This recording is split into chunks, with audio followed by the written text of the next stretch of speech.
जब बहादुर शाह अपनी 1 लाख फौज के साथ सिरहिंद की तरफ रवाना हुआ, उससे पहले बादशाह ने 2 जनवरी 1709 को अपने आखिरी भाई काम बख्श को हराकर उसका कत्ल कर दिया। उसके बाद अब बहादुर शाह का कोई भी दुश्मन बाकी नहीं बचा था।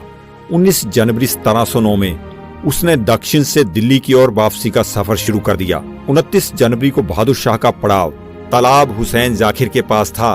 यहाँ से उसने ख्वाजा अब्दुल्ला दिल दलेर खान को लाहौर का सूबेदार और जम्मू का सूबेदार बना दिया और उसे दिल्ली से लाहौर जाने के लिए पैगाम भेज दिया। बहादुर शाह धीरे धीरे अपना सफर तय करते हुए दिल्ली की तरफ जा रहा था। 6 मार्च 1709 में बहादुर शाह कमलापुर की सीमा के अंदर प्रवेश कर गया।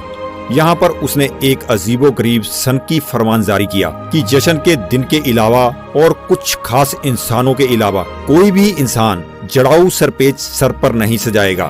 13 मार्च को बहादुर शाह ने एक और फरमान जारी किया कि यदि आज के बाद कोई भी हिंदू पालकी में सफर करता पकड़ा गया तो उसे तुरंत गिरफ्तार कर लिया जाए।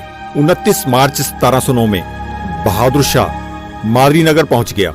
यहाँ से उसने एक पैगाम असद खान को और दिल्ली के मोहम्मद अमीन खान, चैन बहादुर और फौजदार मुरादाबाद को फरमान भेजा गया था।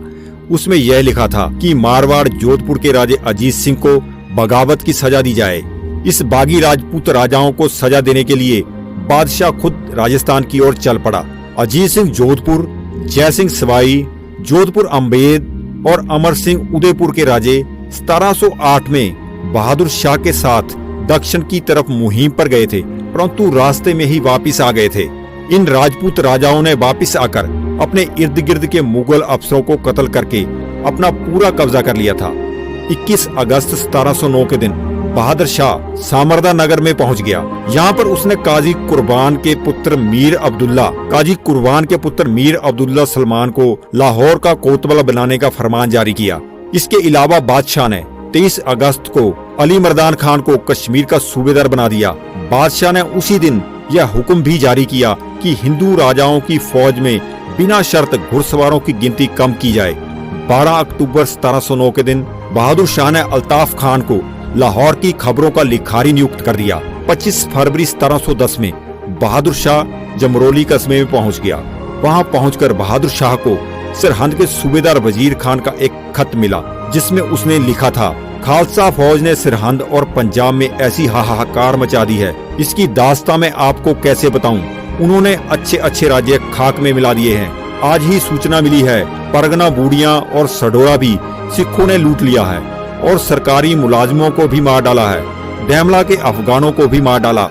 यह खत पढ़ने के पश्चात बहादुर शाह ने निजामुल मुल्क को संदेशा भेजा कि वह वजीर खान की सहायता करें।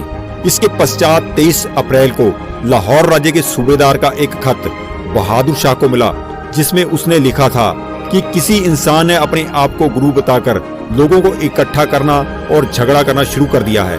यह खत पढ़ने के पश्चात बहादुर शाह ने 28 अप्रैल को एमनाबाद और इसके इर्द गिर्द के फौजदारों को हुक्म जारी किया कि वह लाहौर के सूबेदार का साथ दें, जिससे सिखों को सजा दी जा सके। 5 मई 1710 के दिन बहादुर शाह अजमेर पहुंच गया। बहादुर शाह ने अजमेर पहुंचते ही बादशाह के द्वारा भेजे गए गुप्तचर जयपुर, जोधपुर, अजमेर के राजपूत राजाओं को अपने साथ लेकर बादशाह के पास पहुंच गए। 10 मई को बादशाह ने शहजादा अजीमुशान की सिफारिश को मानते हुए इन तीनों राजाओं के कसूर मुआफ कर दिए और उन्हें इनाम देकर विदा किया। बादशाह ने राजपूत राजाओं को इसलिए मुआफ कर दिया था क्योंकि बादशाह इस समय पंजाब के हालात के बारे में ज्यादा फिक्रमंद था। इसलिए बादशाह ने राजपूत राजाओं से समझौता करना ही ठीक समझा। आज का यह भाग हम यहीं पर समाप्त करने वाले हैं। फिर मिलेंगे एक और नई ऐतिहासिक जानकारी के साथ। जानकारी अच्छी लगी हो तो हमारे चैनल को सब्सक्राइब जरूर कीजिए।